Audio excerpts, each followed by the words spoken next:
ಪೂಜ್ಯನೀಯ ಹವಾ ಮಲ್ಲಿನಾಥ್ ಮಹಾರಾಜರು ಈಗಾಗಲೇ ವೇದಿಕೆ ಕಡೆ ಆಗಮಿಸ್ತಾ ಇದ್ದಾರೆ. ದಯವಿಟ್ಟು ಶಾಂತತೆಯನ್ನು ಕಾಪಾಡಬೇಕು. ಪೂಜ್ಯರ ಆಶೀರ್ವಾದ ನಾವೆಲ್ಲರೂ ಪಡೆದುಕೊಳ್ಳಲು ಇಚ್ಛಿಸ್ತಾ ಇದ್ದೀರಿ. ದಯವಿಟ್ಟು ಶಾಂತತೆಯನ್ನು ಕಾಪಾಡಬೇಕು. ಪೂಜ್ಯರಿಗೆ ಗೌರವದೊಂದಿಗೆ ವೇದಿಕೆಗೆ ಸನ್ಮಾನವನ್ನ ಮಾಡ್ತಾ ಇದ್ದೇವೆ. ಗೌರವದೊಂದಿಗೆ ಪೂಜ್ಯರಿಗೆ ವೇದಿಕೆಗೆ ಕರೆಸ್ತಾ ಇದ್ದೇವೆ. ಪೂಜ್ಯನೀಯ ಹವಾ ಮಲ್ಲಿನಾಥ ಮಹಾರಾಜರು ಜೈ ಭಾರತ್ ಸೇವಾ ಸಮಿತಿ ನವದೆಹಲಿ ದಯವಿಟ್ಟು ಎಲ್ಲರೂ ಶಾಂತತೆಯನ್ನು ಕಾಪಾಡಬೇಕಂತ ಹೇಳಿ ವಿನಂತಿ ಮಾಡ್ತಾ ಇದ್ದೇವೆ. ಪೂಜ್ಯರು ಈಗಾಗಲೇ ವೇದಿಕೆ ಕಡೆ ಬರ್ತಾ ಇದ್ದಾರೆ. ನಮ್ಮೆಲ್ಲರ ನೆಚ್ಚಿನ ಗುರುಗಳು ಹವಾ ಮಲ್ಲಿನಾಥ ಮಹಾರಾಜರು ದಯವಿಟ್ಟು ವೇದಿಕೆ ಕಡೆ ಬರ್ತಾ ಇದ್ದಾರೆ. ದಯವಿಟ್ಟು ಎಲ್ಲರೂ ಶಾಂತತೆಯನ್ನು ಕಾಪಾಡಿಕೊಂಡು ಕಾರ್ಯಕ್ರಮ ಯಶಸ್ವಿ ಮಾಡಬೇಕಂತ ಹೇಳಿ ತಮ್ಮಲ್ಲಿ ವಿನಂತಿ ಮಾಡ್ತಾ ಇದ್ದೇವೆ. ಪೂಜ್ಯರು ಈಗಾಗಲೇ ವೇದಿಕೆ ಕಡೆ ಬಂದಿದ್ದಾರೆ. ಯಾರು ಎದುರಿಸಬಾರದು. ದಯವಿಟ್ಟು ಪೂಜ್ಯರು ವೇದಿಕೆಗೆ ಬಂದಿದ್ದಾರೆ. ತಾವೆಲ್ಲರೂ ಕುಳಿತುಕೊಂಡು ಈಗ ಕಾರ್ಯಕ್ರಮವನ್ನ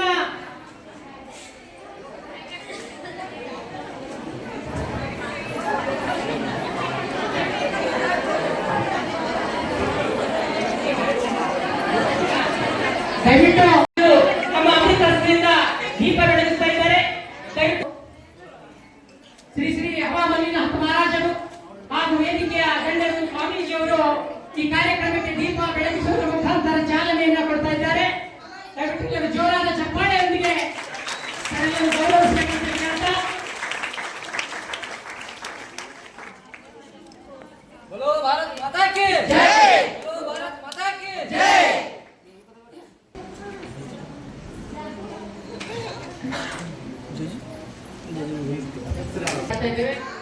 ಕಾರ್ಯಕ್ರಮ ಮುಂದುವರಿಸ್ತಾ ಸಮಾಜವಾದಿ ಧರ್ಮನಿರಪೇಕ್ಷ ಪ್ರಜಾಸತ್ತಾತ್ಮಕ ಗಣರಾಜ್ಯವನ್ನಾಗಿ ರೂಪಿಸುವುದಕ್ಕಾಗಿ ಭಾರತದ ಎಲ್ಲಾ ಪ್ರಜೆಗಳಿಗೆ ಸಾಮಾಜಿಕ ಆರ್ಥಿಕ ಮತ್ತು ರಾಜಕೀಯ ನ್ಯಾಯವನ್ನ ವಿಚಾರ ಅಭಿವ್ಯಕ್ತಿ ನಂಬಿಕೆ ಮಾಡುವುದಕ್ಕಾಗಿ ವ್ಯಕ್ತಿ ಗೌರವ ದೇಶದ ಏಕತೆ ಮತ್ತು ಸಮಗ್ರತೆಗಾಗಿ ಎಲ್ಲರಲ್ಲಿ ಭ್ರಾತೃತ್ವ ಭಾವನೆಯನ್ನು ಮೂಡಿಸುವುದಕ್ಕೆ ದೃಢ ಸಂಕಲ್ಪ ಮಾಡಿ ನಮ್ಮ ಸಂವಿಧಾನ ಸಭೆಯಲ್ಲಿ 1949ನೇ ಇಸ್ವಿಯ ನವೆಂಬರ್ ತಿಂಗಳ 26ನೇ ದಿನದಂದು ಈ ಸಂವಿಧಾನವನ್ನು ನಮಗೆ ನಾವೇ ಅರ್ಪಿಸಿಕೊಂಡು ಅಂಗೀಕರಿಸಿ ಶಾಸನವಾಗಿ ವಿಧಿಸಿಕೊಂಡಿದ್ದೇವೆ. ಭಾರತ್ ಮಾತಾ ಕಿ ಜೈ, ಭಾರತ್ ಮಾತಾ ಕಿ ಜೈ. ಪೂಜನೀಯರಾಗಿರುವಂತಹ ಹವಾ ಮಲ್ಲಿನಾಥ ಮಹಾರಾಜರು ನಮ್ಮ ಮಧ್ಯೆ ಆಶೀರ್ವಾದಿದ್ದಾರೆ. ಅವರಿಗೆ ಆರ್ಥಿಕವಾದಂತಹ ಸ್ವಾಗತವನ್ನು ಕೋರುವುದರ ಜೊತೆಗೆ ಇವತ್ತಿನ ಕಾರ್ಯಕ್ರಮ ಅಕ್ಷರದಾಸೋಹ ಬಿಸಿ ಊಟ ತಯಾರಕರ ಫೆಡರೇಷನ್ ಪರವಾಗಿ ಬೀದರ್ ಜಿಲ್ಲಾ ವತಿಯಿಂದ ಗೌರವವಾದ ಸನ್ಮಾನವನ್ನ ಮಾಡಬೇಕಂತ ಹೇಳಿ ಜಿಲ್ಲಾ ಅಧ್ಯಕ್ಷರಾದಂತಹ ಶೇಖರ್ ಹಾಗೂ ಉಮೇಶ್ ಕನ್ನಡ ಮುಖ್ಯರ ಜನರು ವೇದಿಕೆಯಲ್ಲಿ ಎಲ್ಲ ಗಣ್ಯರಲ್ಲಿ ವಿನಂತಿ ಮಾಡ್ತಾ ಇದ್ದೇವೆ. ಪೂಜೆಗೆ ಸ್ವಾಗತವನ್ನ ಈ ಸಂದರ್ಭದಲ್ಲಿ ಮಾಡ್ತಾ ಇದ್ದೇವೆ. ಜೋರಾದಿಗೆ ಜೈ ಭಾರತ್ ಸೇವಾ ಸಮಿತಿಯ ನವದೆಹಲಿಯ ಪೂಜ್ಯರಾಗಿರುವಂತಹ ನಮ್ಮೆಲ್ಲರ ಗುರುಗಳಾಗಿರುವಂತಹ ಹವಾ ಮಲ್ಲಿನಾಥ ಮಹಾರಾಜರಿಗೆ ವೇದಿಕೆಯ ಕಾರ್ಯಕ್ರಮದ ಅಕ್ಷರದಾಸೋಹ ಫೆಡರೇಷನ್ ಪರವಾಗಿ ಗೌರವವಾದಂತಹ ಸನ್ಮಾನವನ್ನ ಮಾಡ್ತಾ ಇದ್ದಾರೆ. ದಯವಿಟ್ಟು ವೇದಿಕೆಯವರು ಸಹಕಾರ ಮಾಡಬೇಕಂತ ವಿನಂತಿ ಮಾಡ್ತಾ ಇದ್ದೇವೆ.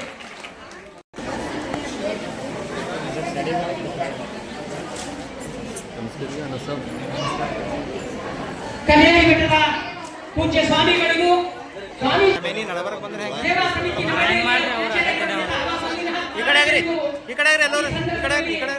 ಗೌರವವಾದಂತಹ ಸನ್ಮಾನವನ್ನ ನಡೀತಾ ಇದೆ. ದಯವಿಟ್ಟು ಚಪ್ಪಾಳೆ ಮುಖಾಂತರ ಗೌರವಕ್ಕೆ ಹೆಚ್ಚಿನ ಮೆಚ್ಚುಗೆ ಕೊಡಬೇಕಂತ ಹೇಳ್ತೀನಿ. ಜೋರಾದ ಚಪ್ಪಾಳೆ ಮಾಡಬೇಕು. ಪೂಜ್ಯರಿಗೆ ಗೌರವವಾದಂತಹ ಸನ್ಮಾನ ಮಾಡ್ತಾ ಇದ್ದಾರೆ. ವೇದಿಕೆಯಲ್ಲಿದ್ದಂತ ಗಣ್ಯರಿಗೆ ಏನಪ್ಪ ಅಂತಂದ್ರೆ ಎಲ್ಲರಿಗೂ ಕಾರ್ಯಕ್ರಮದ ವತಿಯಿಂದ ಜಿಲ್ಲಾ ಫೆಡರೇಷನ್ ವತಿಯಿಂದ ಗೌರವದ ಸನ್ಮಾನವನ್ನ ನಡೆಸಿಕೊಡ್ಬೇಕಂತ ಹೇಳಿ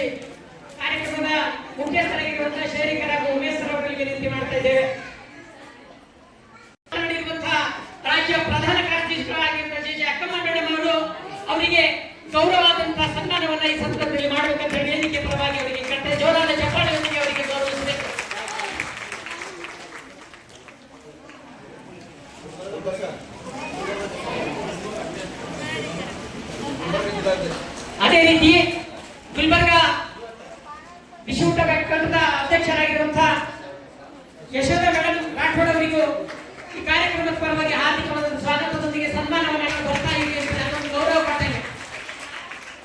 ವೇದಿಕೆಯಲ್ಲಿದ್ದಂತೆ ಎಲ್ಲ ಗಣ್ಯರನ್ನ ಬೀದರ್ ಜಿಲ್ಲೆಯ ಫೆಡರೇಷನ್ನ ಮುಖ್ಯಸ್ಥರಿಂದ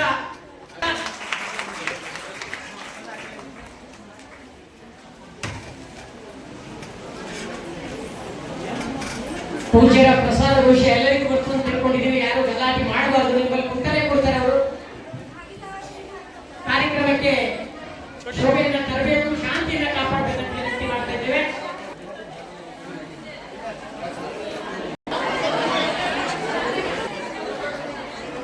ಪ್ರಸಾದ ಎಲ್ಲರಿಗೂ ಬಂದು ದಯವಿಟ್ಟು ಯಾರು ಗದ್ದಲ ಮಾಡಬಾರ್ದು.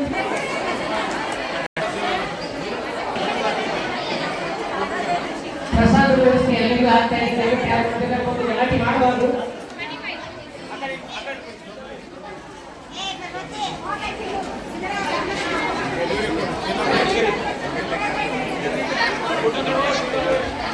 ವಿಜಯಲಕ್ಷ್ಮಿ ಸಂಘಟನಾ ಕಾರ್ಯದರ್ಶಿ ಅವರಿಗೆ ಸನ್ಮಾನ ಇದೆ.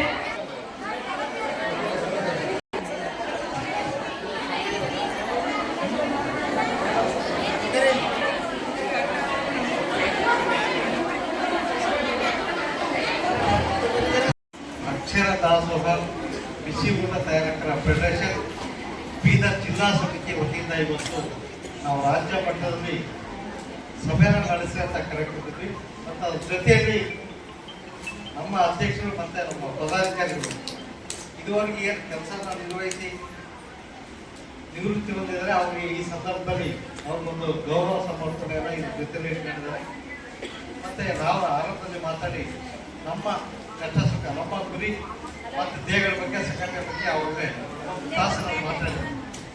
ನಾನು ಅನ್ಕೊಂಡಿದ್ದೆ, ಯಾಕಂತೇಳಿ ನಾನು ನೀವು ಯಾವಾಗಲೇ ಏನು ಮಾತಾಡಿದೆ ಅಂತ ನಿಮ್ಗೆ ಗೊತ್ತಿದೆ. ನಾನು ಪ್ರಗತಿಪರರಲ್ಲದ ಮಠಗಳ ವಿರೋಧಿ. ನಾವೇನು ಏಟ್ ವಿಷಯದವಲ್ಲ, ಡೋಂಗಿ ಮತ್ತೆ ಯಾವುದು ಮೂಢನಂಬಿಕೆ ಅದರ ವಿರುದ್ಧ ಇರ್ತಕ್ಕಂಥದ್ದು. ಯಾರು ಇವತ್ತು ಜನ ಕಲ್ಯಾಣ, ಪ್ರಗತಿಪರ ಮತ್ತು ನಿಮ್ಗೇನು ನಿಜ ಏನಂತ ಹೇಳಿ ನಿಜ ದರ್ಶನ, ಇವತ್ತು ಅದೆಲ್ಲಕ್ಕಿಂತ ಮುಖ್ಯವಾಗಿ ಇವತ್ತು ಸಂವಿಧಾನ ವಿರೋಧಿಗಳನ್ನು ನಾವು ಆರಿಸಿ ಕಳಿಸ್ತಾ ಇದ್ದೀವಿ. ಸಂವಿಧಾನ ಪರವಾಗಿರ್ತಕ್ಕಂಥವ್ರು ನಮ್ಮ ಜೊತೆಯಲ್ಲಿದ್ದಾರೆ. ನಾವು ಸಂವಿಧಾನದಲ್ಲಿ ಏನಿದೆ ಅದನ್ನ ಜಾರಿ ಮಾಡಬೇಕಾಗಿತ್ತು, ಅದನ್ನು ಪ್ರತಿಪಾದನೆ ಮಾಡಬೇಕಾಗಿತ್ತು. ನಮ್ಗೆಲ್ಲ ಈ ದೇಶದ ಎಲ್ಲ ಜನರಿಗೆ ಒಂದು ಮೂಲಭೂತ ಸೌಕರ್ಯಗಳನ್ನು ಒದಗಿಸಬೇಕಾಗಿತ್ತು. ಅದರ ವಿರುದ್ಧವಾಗಿರ್ತಕ್ಕಂಥವ್ರು ಇವತ್ತು ಶಾಸನ ಸಭೆ ಮತ್ತು ಪಾರ್ಲಿಮೆಂಟ್ ನಲ್ಲಿದ್ದಾರೆ. ಇವತ್ತು ಅನೇಕ ಜನ ಇವತ್ತು ನಮ್ಮ ಮಠಾಧೀಶರು ಕೆಲವು ಜನ ಇದ್ದಾರೆ. ಅದರಲ್ಲಿ ನಾನು ಇವತ್ತು ನೋಡಿದ್ದು ಯಾವ ಮಠಾಧೀಶರು ಸ್ವಾಮೀಜಿಗಳ ಹಂಚ್ಕೊಂಡವರು ಇವತ್ತು ಸಂವಿಧಾನ ಪೀಠಿಕೆಯನ್ನು ನೋಡಿದ್ದು ನಾನು ಮೊಟ್ಟ ಮೊದಲು ನನ್ನ ಜೀವನದಲ್ಲಿ ನಾನು ಅನಿಸಿದ್ದನ್ನು ಹೇಳ್ತೀನಿ. ನಾನು ಅಧ್ಯಕ್ಷರಿಗೆ ಆಮೇಲೆ ತರಬೇತಿ ತಗೋಬೇಕಂತ ಬಂದು, ಯಾಕ್ರೆ ನಮ್ಮ ಮಧ್ಯೆ ಸ್ವಾಮೀಜಿಗಳು ಕರ್ಕೊಂಡು ನಮಗೆ ಡಿಸ್ಟರ್ಬ್ ಮಾಡ್ತೀವಿ ನೀವು ಅಂತ ಕೇಳಬೇಕಂತ ಮಾಡಿದ್ದೆ. ನನಗೆಲ್ಲ ಅನಿಸ್ಬಿಟ್ಟಿತ್ತು. ಆಮೇಲೆ ಅಂದ್ರೆ ಈ ಸಮಯ ಉಚಿತ ಸ್ಪೆಂಡ್ ಮಾಡಿದಲ್ಲ, ನಮ್ಮ ಒಂದು ಆಲೋಚನೆ ದಿಕ್ಕನ್ನೇ ಅದು ಬದಲಾವಣೆ ಮಾಡ್ಬೋದು. ನಾವೇನು ದಾರಿಯಲ್ಲಿ ಹೋಗ್ತಾ ಇದೀವಿ, ಅವರ ದಾರಿ ನಮ್ಮ ದಾರಿ ಎರಡು ಒಂದೇ. ನಮಗೆ ದಾರಿ ತೋರಿಸಲಿಲ್ಲ, ನಾವು ದಾರಿ ಹುಡುಕ್ತಾ ಇದ್ದೇವೆ. ದಾರಿ ತೋರ್ಸ ನಮಗೆಲ್ಲ ಬರೀ ದಾರಿ ತಪ್ಸೋರೇ ಇದ್ದಾರೆ. ಯಾರು ನಾವೇನು ಆಚೆ ಕಳಿಸಿದ್ದೇವಲ್ಲ ಯಾಕೆ ಅವರು ದಾರಿ ತೋರ್ಸ ನಮ್ಮ ಜೊತೆಗಿದ್ದಾರೆ. ಇಂಥ ದಾರಿ ತೋರ್ಸ ಅಂತ ಮಹಾನ್ ನಮ್ಮ ಅವ್ರಿಗೆ ಏನಂತ ಕರಿಬೇಕನ್ನೋ ತಕ್ಷಣ ಶಬ್ದ ಬರ್ತಾರೆ. ನಾವು ಮನುಷ್ಯರನ್ನು ಮಾನವ ಶ್ರೇಷ್ಠರು ಅಂದ್ರೋ ಈ ತಕ್ಷಣಕ್ಕೆ ಇಂಥವರ ಅಕ್ಷರ ಗುರುತಿರ್ತಾರೆ, ತಕ್ಷಣ ಏನು ಹೊಳಿತಾ ಇಲ್ಲ. ಆದರೆ ಇವತ್ತು ಅತ್ಯಂತ ನನಗೆ ಖುಷಿ ಆಯಿತು. ಇನ್ನೂ ಅವರ ಪೀಠ ಸ್ಥಾನ, ಅವ್ರ ಜೊತೆಯಲ್ಲಿ ಸ್ವಲ್ಪ ಒಡನಾಟ ನಾವು ಇಟ್ಕೊಳ್ಬೇಕಂತ ನನಗೆ ತಕ್ಷಣಕ್ಕೆ ನನಗೆ ಮನಸ್ಸಿಗೆ ಬಂತು. ಯಾಕಂತೇಳಿದ್ರೆ ನಮಗೆ ಎಲ್ಲ ಗ್ರಂಥಗಳಿಗಿಂತ ನಮಗೆ ಸಂವಿಧಾನ ಬಹಳ ಮುಖ್ಯ. ಅದನ್ನ ನಾನು ಇವತ್ತು ಅದನ್ನು ಪ್ರತಿಪಾದನೆ ಮಾಡ್ತಕ್ಕಂಥ ಶ್ರೇಷ್ಠ ಸ್ವಾಮೀಜಿಗಳಲ್ಲಿ ನಾನು ಇವತ್ತು ಅದನ್ನು ನಾನು ನೋಡಿದ್ದೇನೆ. ನನಗೆ ಒಂದು ಅಭಿಮಾನ ಆಗಿ ಸಿರಿಗೆರೆಯಲ್ಲಿ ಒಬ್ಬ ಮಠಾಧೀಶ ಇದ್ದಾರೆ, ಶಿವಮೂರ್ತಿ ಸ್ವಾಮಿ ಅಂತ ಹೇಳ್ತೇನೆ. ಯಾಕಂದ್ರೆ ನಾವು ಇಂಥನ ನೋಡೋದು ನಮ್ಗೆ ಬಹಳ ಕಮ್ಮಿ. ಅವರು ಒಂದು ಕೃಷಿ ವಿಜ್ಞಾನ ಕೇಂದ್ರಕ್ಕೆ ಜಾಗ ಹುಡುಕ್ತಾ ಇರೋ ಸಂದರ್ಭದಲ್ಲಿ ಮಠಾಧೀಶ ಜನರು ಭಕ್ತರು ಕೊಡ್ಲಿ ಅನ್ನೋದು ಇರೋದು. ಇವತ್ತಿನ ಮೇಲೆ 500 ಕೋಟಿ ರೂಪಾಯಿ ಬೆಳೆಯುವ ಅಂತಕ್ಕಂಥ ಪಟ್ಟಣ ದಾವಣಗೆರೆ ನಗರದ ಮಧ್ಯದಲ್ಲಿರ್ತಕ್ಕಂಥ ಒಂದು ಜಮೀನನ್ನ ಸರ್ಕಾರದ ಕೃಷಿ ವಿಜ್ಞಾನ ಕೇಂದ್ರಕ್ಕೆ ಅವರು ದಾನ ಮಾಡಿದ್ದಾರೆ. 500 ಕೋಟಿ, 1 ಕೋಟಿ 2 ಕೋಟಿ ಅಂತ ಸರ್ಕಾರಕ್ಕೆ ಕೇಳ್ತಾರೆ, ಸರ್ಕಾರ ಮಠಕ್ಕೆ ಕೇಳ್ತಾರೆ. ನಾವು ಇಂಥ ಸಂಘಟನೆ ಇಂಥ ಜೊತೆಲಿ ಇರ್ತಕ್ಕಂಥದ್ದು ಅದು ನಮ್ಮ ಭಾಗ್ಯ. ನಾವು ಮೊಟ್ಟ ಮೊದಲಾಗಿ ಇದ್ದವರು ಕೂಡ ಮಾತಾಡೋದು ಭಾಳ ಇದ್ರು. ಇದು ಸಮಯ ಕಡಿಮೆ ಇದೆ, ಇಷ್ಟನ್ನ ಹೇಳಿ ನಾವು ದೇವರುಗಳ ಬಗ್ಗೆ ಹೆಸರು ಹೇಳಿಲ್ಲ. ಮೊದಲಿಗೆ ಭಾರತದ ಸಂವಿಧಾನ, ನಾವೆಲ್ಲರೂ ಭಾರತದ ಸಂವಿಧಾನದ ಅಡಿಯಲ್ಲಿ ಬದುಕ್ತಾ ಇದ್ದೀವಿ. ನಮಗೆ ಶ್ರೇಷ್ಠ ಯಾವಾಗಲೂ ಕಾಣ್ತಾ ಇದ್ದೀವಿ, ಅದು ಭಾರತದ ಸಂವಿಧಾನ ಅನ್ನುವುದು. ಜೊತೆಗೆ ನಾವೆಲ್ಲರೂ ಭಾರತೀಯರಲ್ಲ ಅನ್ನೋದು ಸಾಕ್ಷಿ. ಭಾರತ ಮಾತೆಯ ಜನಗಣತಿಯನ್ನ, ಭಾರತ ಮಾತೆಯ ಹಾಡನ್ನ ಹಾಡಿರುವಂತಹ ಸಾಕ್ಷಿಯನ್ನ ನಡೆಸ್ಕೊಡ್ಲಿಕ್ಕೆ ಅವರು ಕಾರಣೀಭೂತರಾದರು. ಅದನ್ನ ಆರಂಭ ಮಾಡಿ ಸದನದ ಕಾರ್ಯಕ್ರಮ ಮುಂದುವರಿಸಬೇಕಂತ ಹೇಳಿದ್ರು. ಅದಕ್ಕಾಗಿ ಮಹಾರಾಜರು ಮಾನವ ಕಲ್ಯಾಣ ಅಭಿವೃದ್ಧಿಗಾಗಿ ಹುಟ್ಟಿದರೆನ್ನುವ ಸಾಕ್ಷಿ ಇವತ್ತಿನ ಕಾರ್ಯಕ್ರಮ ಅಂತ ಹೇಳ್ತಾ ಅವರಿಗೆ ಮತ್ತೊಂದು ಜೋರಾದ ಚಪ್ಪಾಳೆಯೊಂದಿಗೆ ಗೌರವಿಸಬೇಕಂತ ವಿನಂತಿ. ಕಾರ್ಯಕ್ರಮವನ್ನು ಕಡೆ ಹೋಗ್ಬೇಕಾಗಿತ್ತು. ನಾವು ಈಗ ಬರ್ರಿ, ನಾವು ಕಡೆ ಕರ್ಕೊಂಡು ಹೋಗ್ತೀವಿ ಅಂತ ಕರ್ಕೊಂಡು ಇಲ್ಲಿ ಬರೋ ತನಕ ಕೂಡ ನನಗೆ ಏನ್ ಕಾರ್ಯಕ್ರಮ ಅನ್ನೋದು ಕಲ್ಪನೆನೇ ಇಲ್ಲ. ಸುಮ್ಮನೆ ಕೈ ಹಿಡ್ಕೊಂಡು ಕರ್ಕೊಂಡ್ಬಂದಿದ್ದೆ, ಕರ್ಕೊಂಡ್ಬಂದಿದ್ದೆ. ವಾಪಸ್ ಇಲ್ಲಿ ಬಂದ ಮೇಲೆ ನೋಡಿದಾಗ ಎಲ್ಲೆಲ್ಲೂ ನೋಡಿದ್ರು ಕೂಡ ತಾಯಂದ್ರು ಇಲ್ಲಿ ಕುತ್ಕೊಂಡು ನಾನು ಯೋಚನೆ ಮಾಡ್ತಾ ಇದ್ದೆ, ಏನಪ್ಪಾ ಇದು ಕಾರ್ಯಕ್ರಮ ಅಂತೇಳಿ. ನಾವೇನಾದ್ರೂ ಭಾರತವನ್ನ ನೋಡ್ಬೇಕು ಅಂತ ಏನಾದ್ರೂ ಇಚ್ಛೆ ಪಟ್ರೆ ಅಪ್ಪಳ ಜೊತೆಗೆ ಒಂದು ದಿನ ಇದ್ರೆ ಅಲ್ಲಿ ಭಾರತ ಕಣ್ಣಿಗೆ ಅದು ಕಾಣ್ತದೆ. ಯಾಕೆ ಈ ಮಾತು ಹೇಳ್ತೀನಿ ಅಂತಂದ್ರೆ, ಈಗಲೇ ಒಂದಿಬ್ರು ಮಾತಾಡ್ಬೇಕಾದ್ರೆ ಹೇಳಿದ್ರು ಅವರು, ಅಪ್ಪಾಜಿ ಅವರು ಎಲ್ಲಿ ಇರ್ತಾರೆ ಅಲ್ಲಿ ಭಾರತ ಇರ್ತದೆ ಬಿಟ್ರೆ ಏನಾಗಲಿ ಬೇರೆ ಯಾವ ಅದೇನೋ ಧರ್ಮಗಳಿರಲ್ಲ, ಜಾತಿಗಳಿರಲ್ಲ, ಮತ ಇರಲ್ಲ, ಪಂಥ ಇರಲ್ಲ, ಕೇವಲ ಅಲ್ಲಿರೋದು ಭಾರತ. ಆ ಭಾರತವನ್ನ ನಾನು ಇವತ್ತು ಅಪ್ಪಗಳ ಜೊತೆಗೆ ನಾನು ನೋಡ್ತೀನಿ. ಯಾಕೆ ಈ ಮಾತು ಹೇಳ್ತೀನಿ ಅಂತಂದ್ರೆ, ಒಬ್ಬ ತಂದೆ ಒಬ್ಬ ಮಗ ಹೀಗೆ ಮಾತಾಡ್ತಾ ಕೂರ್ತಿದ್ರು. ತಂದೆ ಒಂದು ಸಿಟ್ಟಲ್ಲಿ ಮಗನಿಗೆ ಬೈದ್ರು, ಯಾವುದೋ ಒಂದು ಕೋಪದಲ್ಲಿ. ಅವಾಗ ಮಗ ಕೇಳಿದ, ಯಾಕಪ್ಪ, ಯಾಕೆ ನನಗೆ ಬೈತಾ ಇದೀಯಾ ಅಂತ. ಅವಾಗ ಅವರಂದ್ರು, ಇಲ್ಲ, ನನಗೆ ಒಬ್ರು ನನ್ನ ಸ್ನೇಹಿತರು ಒಂದು ಚಾಲೆಂಜ್ ಮಾಡಿದ್ದಾರೆ. ನನಗೆ ಒಂದು ಭಾರತ ಭೂಪಟವನ್ನ ಸರಿ ಮಾಡ್ಬೇಕು ಅಂತ ಹೇಳಿದ್ರು. ಅದನ್ನ ಸ್ವಲ್ಪ ಅದನ್ನೆಲ್ಲ ಹರಿದು ಬಿಟ್ಟು ಪೇಪರ್ ಅಂತ ನನಗೆ ಕೊಟ್ಟಾರ. ಅದು ಸರಿಯಾಗಿ ಆಗ್ತಿಲ್ಲ ಅಂತ. ಅದನ್ನ ನಾನ್ ಮಾಡ್ಕೊಡ್ತೀನಲ್ಲ ಅಂತ ನಾನೇ ಎಷ್ಟೊತ್ತು ಸಮಯ ತಗೊಂಡು 2-3 ದಿನದ ಪ್ರಯತ್ನ ಪಟ್ಟಿದ್ದೀನಿ, ಆಗಿಲ್ಲ, ಅದೆಲ್ಲ ಬಿಸಾಕಿದ್ದೀನಿ ನೋಡು ಅಂತಂದಾಗ ಆ ಮಗು ಆ ಎಲ್ಲ ಹರಿದೋಗಿರುವಂತಹ ಭಾರತ ಒಂದು ಭೂಪಟದ ಒಂದು ಏನಿತ್ತಲ್ಲ ಅದನ್ನ ಜೋಡಿಸುವಂತ ಕೆಲಸವನ್ನ ಮಾಡಿ ಬಹಳ ಸಮಯ ತಗೊಳ್ಳಿಲ್ಲ. ಸುಮಾರು ಒಂದು 10-15 ನಿಮಿಷದಲ್ಲಿ ಭಾರತ ಭೂಪಟ ಅದನ್ನ ಅಂಟಿಸಿ ಮತ್ತೆ ತಂದೆಗೆ ತಂದ್ಕೊಟ್ಟು. ಅವಾಗ ಕೇಳಿದ್ರು ಅವ್ರ ತಂದೆ, ಇದು ಹೇಗೆ ಸಾಧ್ಯ ಆಯ್ತು? 2-3 ದಿನದಿಂದ ನಾನು ಇದನ್ನ ಸರಿ ಮಾಡ್ತಾ ಇದ್ದೀನಿ, ಆಗ್ತಾ ಇಲ್ಲ ಅಂತ. ಆಗ ಆ ಮಗು ಹೇಳಿತು, ಅಪ್ಪಾಜಿ, ನೀವು ಭಾರತವನ್ನ ಅದನ್ನ ಮ್ಯಾಪ್ ಹಿಡ್ಕೊಂಡು ಅಂಟಿಸ್ಲಿಕ್ಕೆ ನೋಡಿದ್ರಿ, ಅದು ಆಗಿಲ್ಲ. ಅದ್ರ ಹಿಂದ್ಗಡೆ ಒಂದು ಮಾನವ ಚಿತ್ರ ಇತ್ತು. ಆ ಮಾನವ ಚಿತ್ರವನ್ನ ನಾನು ಕೈ ಜಾಗದಲ್ಲಿ ಜೋಡಿಸಿದೆ, ಕಾಲು ಜಾಗದಲ್ಲಿ ಜೋಡಿಸಿದೆ, ತಲೆ ಜಾಗದಲ್ಲಿ ಜೋಡಿಸಿದೆ. ಇದೆಲ್ಲ ಜೋಡಿಸಿದಾಗ ವಾಪಸ್ ತಿರುಗಿ ನೋಡಿದ್ರೆ ಭಾರತ ಮ್ಯಾಪ್ ಆಯ್ತು, ಭಾರತ ಭೂಪಟ ಆಯ್ತು. ಹಾಗೆ ನಾವೆಲ್ಲರೂ ಅದು ಇದು ಇದು ಅದಂತೇಳಿ ಮಾಡ್ತಾ ಇರ್ತೀವಿ. ಆದ್ರೆ ಅಪ್ಪಾಜಿಯವರು ಕೇವಲ ನಿಸರ್ಗದ ಸೇವೆ ಮಾಡೋದ್ರ ಮುಖಾಂತರ, ದೀನ ದಲಿತರ ಸೇವೆ ಮಾಡೋದ್ರ ಮುಖಾಂತರ ಭಾರತವನ್ನ ಮತ್ತೆ ಒಂದುಗೂಡುವ ಕೆಲಸವನ್ನ ಪರಮ ಪೂಜ್ಯರು ಮಾಡ್ತಾ ಇದ್ದಾರೆ. ಸಂದರ್ಭದಲ್ಲಿ ನಾನು ಸಲ್ಲಿಸ್ತೇನೆ.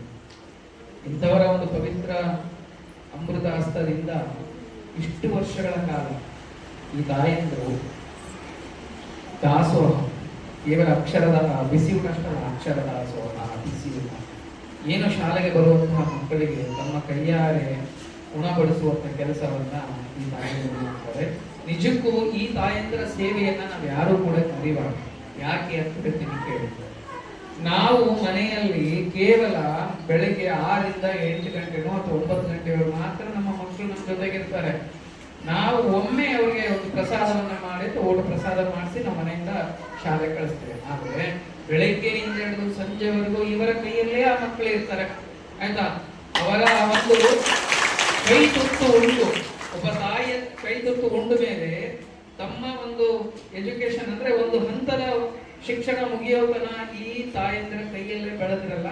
ಹಾಗಾಗಿ ಆ ಮಕ್ಕಳು ಚೆನ್ನಾಗಿರೋದಕ್ಕೆ ಈ ತಾಯಂದಿರಿಗೆ ದಯವಿಟ್ಟು ನಾವೆಲ್ಲರೂ ಧನ್ಯವಾದ. ಈ ಮುಂಜಾನೆ ಮುಖ್ಯರು ಕೂಡ ಅಷ್ಟೇ ಒಂದು ದೊಡ್ಡ ಸೇವೆಯನ್ನ ಮಾಡ್ತಾ ಇದ್ರಮ್ಮ. ಬಹಳ ನಿಮಗೆ ಧನ್ಯವಾದ ಕೂಡ. ಸರ್ಕಾರ ನಿಮಗೆ ಏನ್ ಕೊಡ್ತದೋ ಗೊತ್ತಿಲ್ಲ, ಆದ್ರೆ ನಿಮ್ ಕೈಯಾರೆ ನೀವು ಅಡಿಗೆಯನ್ನ ಮಾಡಿ ಅದನ್ನ ಬಡಿಸುವಂತ ಕೆಲಸ ಮಾಡ್ತಾ ಇದ್ದೀರಲ್ಲ, ನಿಜಕ್ಕೂ ಕೂಡ ನಾನು ಇಲ್ಲಿಂದನೇ ನಿಮಗೆ ಒಂದು ಸಾಷ್ಟಾಂಗ ಹಾಗಾಗಿ ನನ್ಗೆ ಗೊತ್ತು ಸರ್ಕಾರದ ಏನಂತ ಅವೇನಿಗಳ ಅವಶ್ಯಕತೆ ಇಲ್ಲ. ನಿಮ್ಮ ಸೇವೆ ಹೀಗೆ ಇರಲಿ. ಸಾಕಷ್ಟು ಮಕ್ಕಳಿಗೆ ಏನು ಮುಂಬರುವಂತಹ ಮಕ್ಕಳಿರ್ಬೋದು ಅಥವಾ ನಿಮ್ಮ ಕ್ಷೇತ್ರದಲ್ಲಿ ನಿಮ್ಮ ಜಾಗದಲ್ಲಿ ಇರುವಂತಹ ಮಕ್ಕಳನ್ನು ಕೂಡ ನಿಮ್ಮ ಮಕ್ಕಳಂತ ಈಗ ನೋಡ್ತಾ ಇದ್ದಿಲ್ಲ, ಅದು ಹಾಗೇ ಮುಂದುವರಿಲಿ. ನಿಮ್ಮ ಈ ಒಂದು ಮಾತೃ ಪ್ರೇಮಕ್ಕೆ ಆಯ್ತಾ ಎಷ್ಟು ಹೇಳಿದ್ರು ಕೂಡ ಸಾಲದು.